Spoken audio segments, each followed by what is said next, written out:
Muy buenos días, hermanos y hermanas. Es un verdadero privilegio que en medio de los tiempos que estamos viviendo podamos reunirnos y seguir siendo iglesia.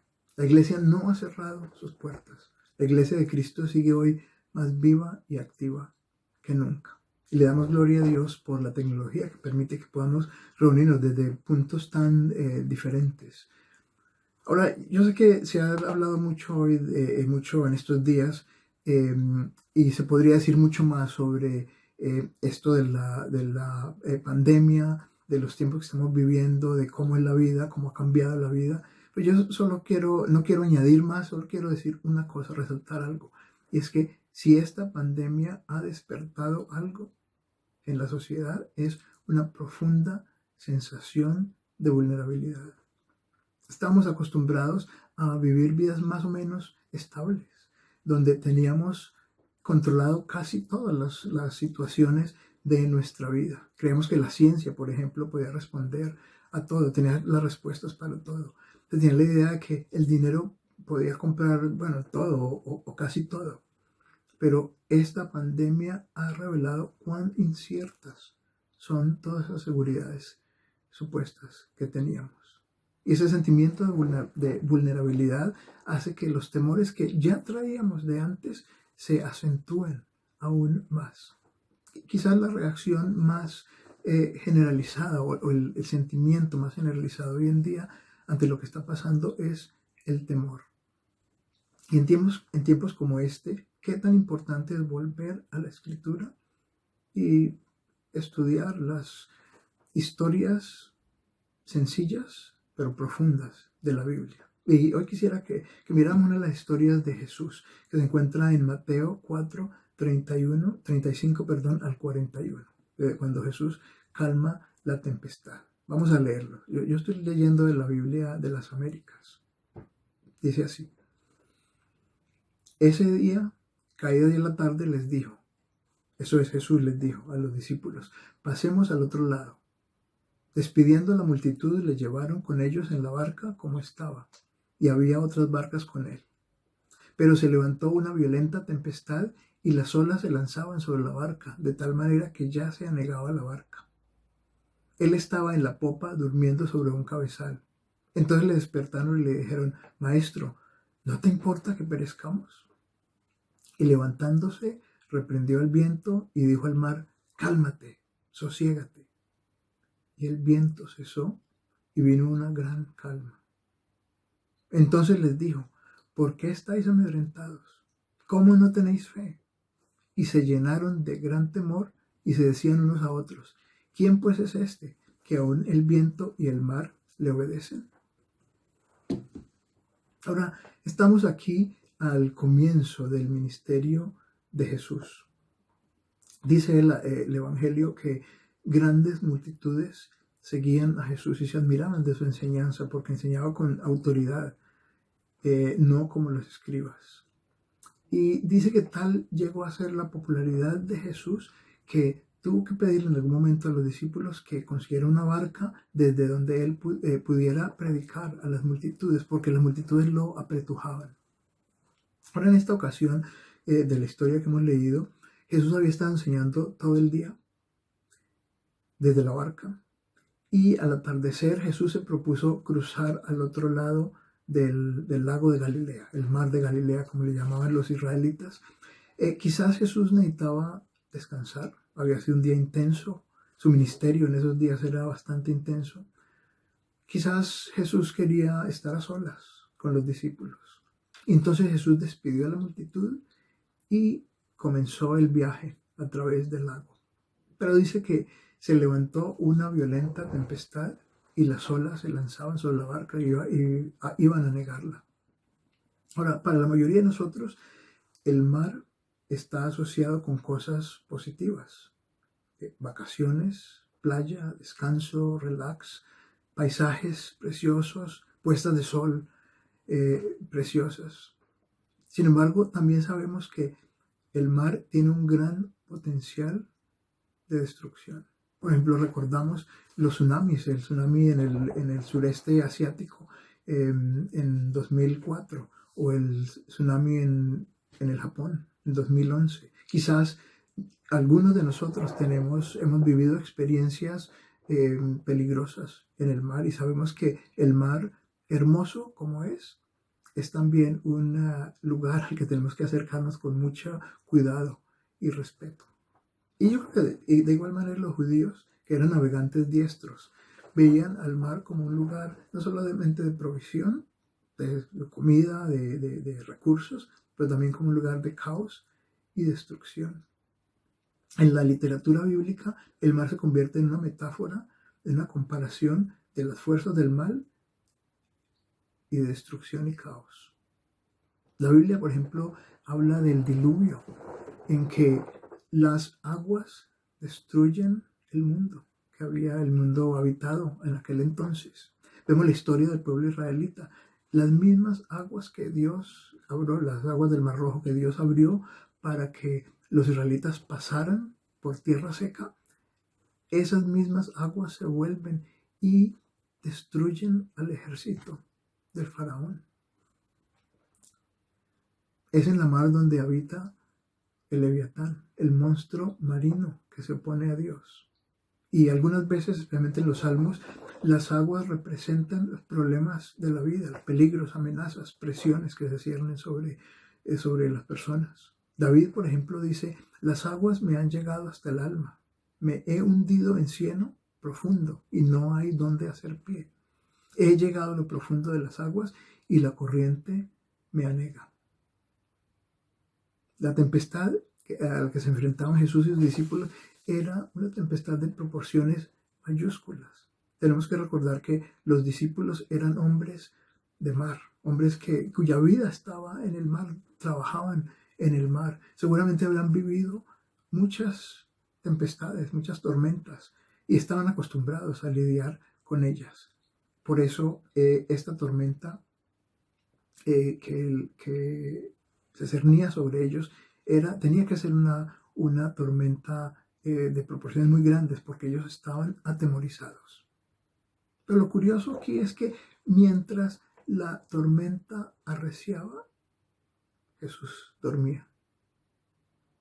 Seguramente estaba agotado después de un día intenso. Pero hay una cierta ironía en el hecho de que Jesús duerma mientras sus discípulos se enfrentan a esta tormenta que amenaza su vida. De hecho, hay cierta similitud con la historia de Jonás. Y es casi como si a Jesús no le importara lo que estaba pasando. Eso es lo que dicen los discípulos cuando le reprochan, no te importa que perezcamos. Quizás esa sea la idea que a veces tenemos de Dios cuando enfrentamos dificultades en la vida. Es que Dios no me escucha, por más que oro, no me escucha. Es el mismo reclamo que vemos, por ejemplo, en los Salmos, que se repiten tantas veces. ¿Dónde estás, Dios, cuando más te necesito? No escondas tu rostro de mí. No sé si a ustedes les parece bastante irónico también el hecho de que la sociedad que vive a espaldas de Dios, cada vez que hay una tragedia, la pregunta que más la gente se hace es, ¿dónde está Dios? ¿Dónde está Dios en la pandemia? Y Dios está más cerca de lo que podamos imaginarnos. Y Jesús estaba ahí, despertó y con una facilidad impresionante calmó la tempestad. Cálmate, sosiégate, le dice al viento. El viento cesó y sobrevino una gran calma. Así como la Biblia presenta al mar como una fuerza de destrucción y caos, asimismo la Biblia presenta a Dios como soberano sobre la fuerza destructora de las aguas y de la naturaleza. Dios no solamente envía el diluvio sobre la tierra, sino que preserva la vida de la familia y de los animales. Es Dios el que separa las aguas del Mar Rojo para que los israelitas crucen sin ningún peligro. Es Dios quien destruirá al Leviatán, dice los Salmos. Y es Dios quien promete que cuando pasemos por las aguas, yo estaré contigo, dice Él. Si por los ríos, no te anegarán. Es decir, vemos por un lado el poder destructor del mar, de la naturaleza, pero también vemos el poder soberano de Dios. no solo protegiendo la vida, sino también controlando las fuerzas naturales. Dios trae control y orden donde hay caos. Y esta es quizás una de las cosas que más necesitamos recordar en estos días, que Dios está en control, que la pandemia no es algo que le tome por sorpresa, que Dios tiene la última palabra en la historia de los acontecimientos del mundo, que Dios no solamente un Dios que está, que responde a nuestros llamados, a nuestras situaciones personales, pero Dios es el Dios del universo, que está en control. Pablo dice que Dios en Jesucristo está reuniendo todas las cosas en Cristo. Qué importante es saber y entender esto y afianzarnos en esa verdad y en la esperanza que nos da esa verdad, que Dios está en control. Y Jesús no solo reprende el viento, sino que también reprende a los discípulos. ¿Por qué estáis amedrentados? ¿Cómo no tenéis fe? Es interesante que aquí Jesús no contrasta la fe con incredulidad, sino con temor. El que los discípulos estuvieran amedrentados en esta historia equivale a decir que no tenían fe. No tenían fe. El temor paraliza todo, aún la fe. Normalmente tenemos temor cuando sentimos que perdemos control de alguna situación, cuando no sabemos qué hacer, cómo manejar una situación, cuando no sabemos qué va a pasar, cuando desconocemos las consecuencias de lo que está pasando. Temor y control son dos cosas que van de la mano. Cuando se va el uno, aparece el otro. Y llama la atención que la Biblia habla de temor muchas más veces de lo que nosotros podamos imaginarnos. Miren, hace como algunos años yo pasé por un periodo en mi vida en que sentía que Dios quería erradicar ciertos temores de mi vida. Y parecía que cada vez que abría la Biblia, Dios me perseguía con las palabras, no temas, no temas. No importa dónde abría yo la Biblia, el Antiguo Testamento, el Nuevo Testamento, siempre Dios estaba diciéndome, no temas. Pero no solo eso, estaba cada vez dando razones para no temer. No temas porque yo soy tu Dios, porque yo te sostendré, te ayudaré, te sustentaré con la diestra de mi justicia. No temas porque yo soy tu Redentor. Yo te he redimido, eres mío. Y sin duda la promesa más frecuente que aparecía era, no temas porque yo estoy contigo. Qué reconfortante esto. No temas porque yo estoy contigo. Lo que disipa el temor en nuestra vida no es tener control sobre las situaciones. De hecho, como dicen por ahí, control es una ilusión. Creíamos tener todo bajo control, pero no es cierto. La ciencia creemos que lo sabía todo. La tecnología, el dinero, el conocimiento. Creíamos tener la vida asegurada. Pero esta pandemia ha mostrado que eso es solamente una ilusión. Lo que radica el temor en nuestra vida no son estas cosas, no es el control, no es la información, no es el conocimiento, no es la ciencia. Lo que radica el temor de la vida es la presencia de Dios. Alguien ha dicho de esa historia que lo importante no es qué estaba pasando alrededor de la barca, sino quién iba en la barca. ¿Quién iba en la barca? Y el problema es que los discípulos no sabían quién iba en la barca con ellos.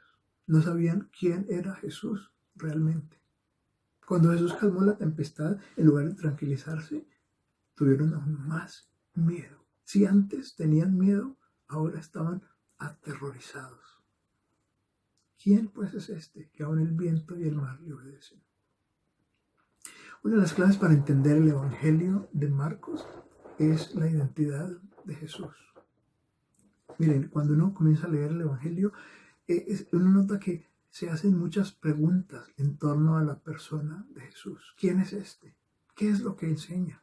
¿Por qué habla así? ¿Dónde obtuvo estas cosas? ¿Cuál es esta sabiduría que le ha sido dada? Y esos milagros que hace con sus manos. Y vemos que al mismo tiempo Jesús parece querer ocultar su identidad. Interesantemente, los demonios sabían quién era Jesús. Tú eres el Santo de Dios, decía. Y Jesús les advertía insistentemente que no revelaran su identidad. Marcos, por ejemplo, dice que Jesús solamente enseñaba en parábolas. Sin parábolas no les hablaba a los que estaban fuera, el grupo de los religiosos de la época. Y decía, no les enseñaba sino en parábolas para que viendo, vean pero no perciban. Y oyendo, oigan pero no entiendan. Así que los discípulos tenían un conocimiento apenas limitado de Jesús. Le habían visto hacer milagros, le habían visto liberar a personas poseídas por demonios, le habían visto enseñar con autoridad, pero no sabían a ciencia cierta quién era Jesús. No sabían a ciencia cierta que Jesús era el Hijo de Dios, Dios mismo.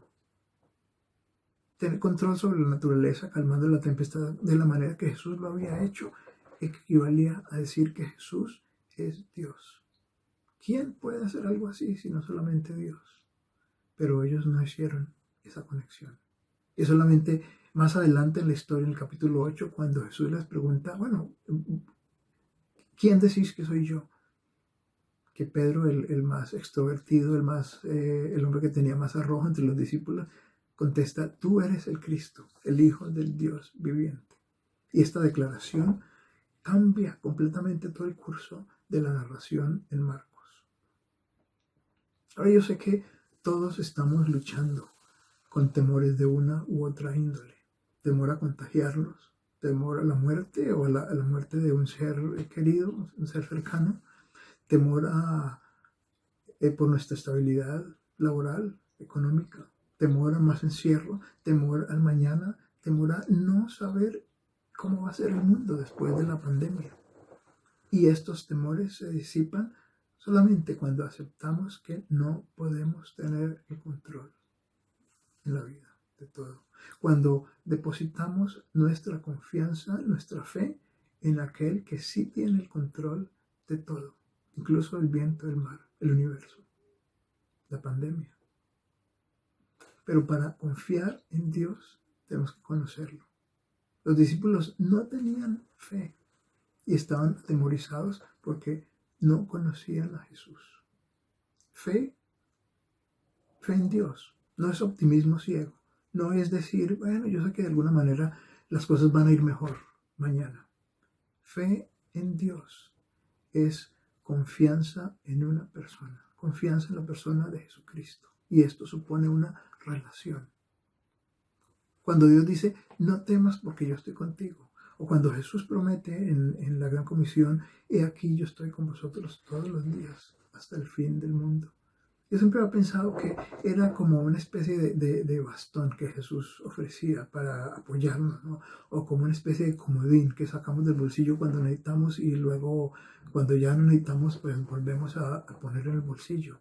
O una tarjeta de esas de Monopolio para salir de la cárcel. No. Cuando Dios te dice, no temas porque yo estoy contigo, nos está invitando a una relación. Nos está diciendo, yo quiero ser tu compañero de viaje. Y eso supone relación. Si no tienes una relación con Dios, si Jesucristo no es tu Salvador, Dios te invita hoy a que pongas tu fe en Él y le permitas tomar el control de tu vida. La Biblia dice que Jesús, el Hijo de Dios, murió en la cruz para perdonar nuestros pecados y para darnos una vida abundante, una vida con propósito, una vida con metas, con propósitos nuevos. Si quieres hacerlo, si quieres tener esa relación con Dios, solo pedirle que Él limpie tus pecados, que Él tome el control de las riendas de tu vida. Curiosamente, hoy en día que se habla tanto de China, tengo entendido que la palabra crisis en chino está compuesta de dos palabras. Por un lado, amenaza, peligro, y por otro lado, oportunidad. Y esta crisis mundial nos está dando una oportunidad sin precedente de conocer más a Dios, de profundizar en nuestra relación con Él, de dejarnos sorprender por Dios, de llegar a conocer dimensiones nuevas y más profundas de Dios. Pete Greig, el hombre que comenzó el movimiento de oración 24/7, dice que a través de este encierro Dios quiere que vivas no una vida más disminuida, sino una vida más profunda. No una vida de temor, sino una vida de valor y fortaleza. Y que a través de la presión del encierro nazcan muchos diamantes en nuestro carácter, en nuestra mente, en nuestra manera de ser. Pero depende de cada uno de nosotros aprovechar o no esa oportunidad. Dicen que dos reacciones típicas en este tiempo de encierro en la gente son comer o pasar más tiempo conectado en las redes. ¿Cuánto tiempo estamos pasando viendo o leyendo noticias? ¿Cuánto tiempo pasamos conectados a las redes sociales? La cantidad de noticias, videos, historias, opiniones que hay en las redes sociales son realmente abrumadoras. Y no sabemos qué creer, qué es cierto, qué no es cierto. Y lo que han hecho es crear otra pandemia paralela de confusión y de temor. Yo quisiera retarte en este día a que te desconectes de las redes y te conectes a Jesús. Quisiera terminar esta reflexión leyendo las palabras que ya mencionamos en Isaías 41:10, que dice: no temas porque yo estoy contigo. No te desalientes porque yo soy tu Dios. Te fortaleceré. Ciertamente te ayudaré. Sí, te sostendré con la diestra de mi justicia. Vamos a orar y terminar. Señor, gracias que tú eres el Dios de la creación. Gracias que tú estás en control, Señor. Que tú eres supremo, que no hay nada ni nadie por encima de ti, Señor. Gracias, Señor, que tú te revelas a nuestra vida y que tú quieres en este tiempo, Señor, revelarte aún más a nuestra vida, Señor. Queremos aprovechar esta oportunidad, Señor, para conocerte más, para profundizar más en nuestra relación contigo, Señor.